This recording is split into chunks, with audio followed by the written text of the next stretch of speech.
안녕하세요, 닥터뽀빠입니다. 오늘은 고지방 식이를 하면서도 살을 뺄 수 있는 방법이에요. 고지방 식이는 하는데 하루 한 끼 먹고 쫄쫄 굶고 뭐 이러는 거 아니야? 먹긴 먹는데 아주 그냥 운동을 하루 반나절은 운동을 해야지 되는 거 아니야? 뭐 이렇게 생각하실 수가 있는데 고지방 식이를 하면서도 빠졌다는 연구 결과가 있어서 소개를 드리려고 하는 겁니다. 뭐지? 구독과 좋아요, 알림.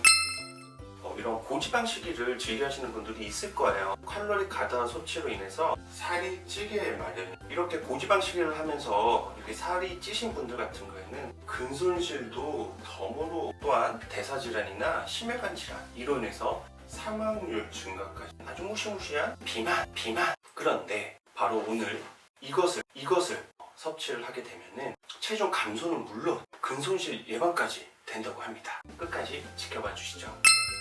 그래서 이제 본격적으로 이제 여름이 시작되는 것 같죠? 무더위 때문에 걸어 다닐 수가 없을 지경이에요. 다들 한창 이제 다이어트에 열중하고 계실 건데 아직까지도 고지방 식이에서 발을 뺄 수 없는 분들 희소식이 있습니다. 다이어트는 운동도 중요하고 식이도 물론 중요하다고 했는데 초기에는 식이적인 방법이 좀 더 도움이 될 거예요. 이 식이 선택에 있어서 평소에 고지방 식이를 좋아하시는 분들 같은 경우에는 지방이 더 많은 식이, 예를 들면 저탄고지 식이, 좀 더 자기의 라이프스타일에 맞는 다이어트 선택 방법이 될 거라고 제가 말씀을 드린 바 있는데요. 2019년 6월에 나온 쥐들 대상으로 한 연구 결과인데요. 쥐들에게 고지방 식이를 먹이면서 이거를 같이 먹였어요. 그랬더니 8주가 지나고 나니까 체중 감소도 더 일어났고 근손실 예방 효과도 있었다는 것이죠. 그러면 뭘 같이 먹었느냐?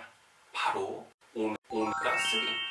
오메가3에 대한 여러 가지 좋은 점들은 익히 많이들 알고 계실 거예요. 혈관 건강에도 좋고 이로 인해서 심혈관 질환 예방에도 좋다고 알려져 있고요.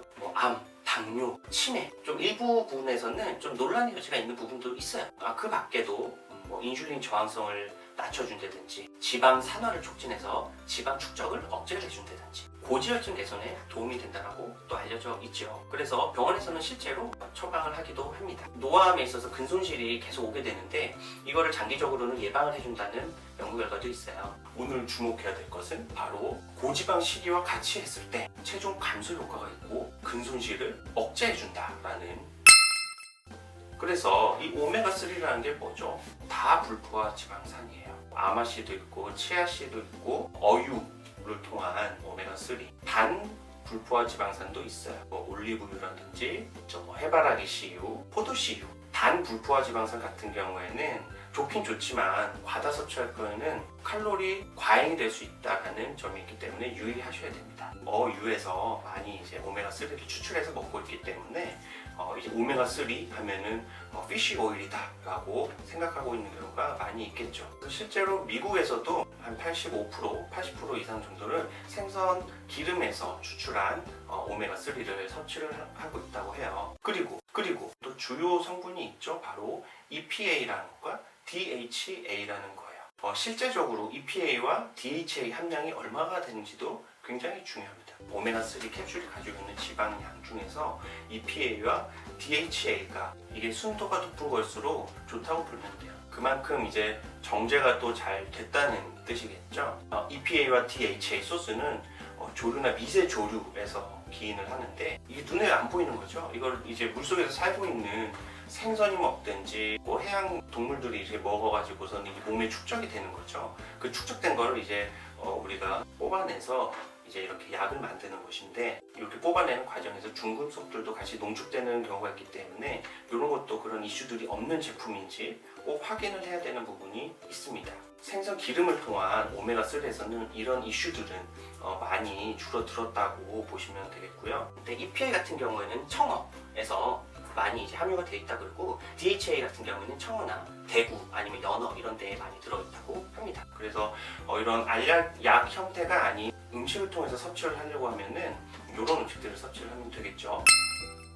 평소 우리가 건강기능식품으로 사 먹는 오메가3 용량과 병원에서 처방하는 오메가3 용량은 어떻게 차이가 날까? 그래서 제가 이제 시중에 파는 오메가3를 대충 보니까 그냥 EPA와 DHA 함량으로 봤을 때는 적게는 500mg에서 1000mg 이상 되는 것도 있는데 함량도 중요하지만 약의 순도도 중요할 것 같습니다. 병원에서 쓰는 거는 꽤 순도가 높아요. 보니까 한 80% 이상 되는 순도의 제품인데 이거 1g짜리를 2번 먹게 돼 있어요. 하루에 2g을 먹죠. 맥스로는 4g까지도 먹게 돼 있는데 치료 효과를 노리기 위해서 고용량으로 사용을 하는 것이죠. 권장하기로는 500ml에서 1000ml 사이 정도면은 괜찮다고 보고요. 고지혈증이라든지 심혈관 질환의 리스크가 있는 분들에 대해서는 이렇게 고용량의 오메가3도 도움이 된다고 알려져 있기 때문에 참고하시면 될 것 같습니다. 이거 좋다고 그러면은 많이 먹으면 좋으냐? 이게 부작용이 있을 수가 있어요. 고용량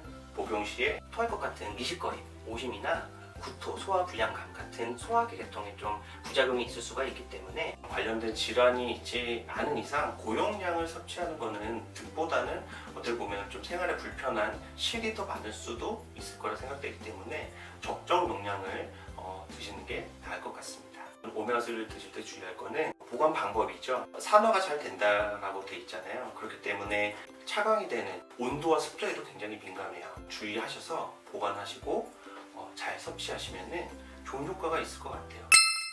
오늘 요점은 고지방 식이를 하시는 분들 같은 경우에 오메가3를 같이 섭취를 해주게 되면은 오히려 시간이 지났을 때 체중 감소 효과와 근손실 예방 효과가 있더라. 겸사겸사 오메가3와 이런 다른 발견된 좋은 오메가3의 효능에 대해서 말씀을 드렸고요. 또 크릴 오일 이슈들이 있는데 다음 시간에는 그거에 대해서 좀 간략하게 좀 말씀을 드리려고 합니다.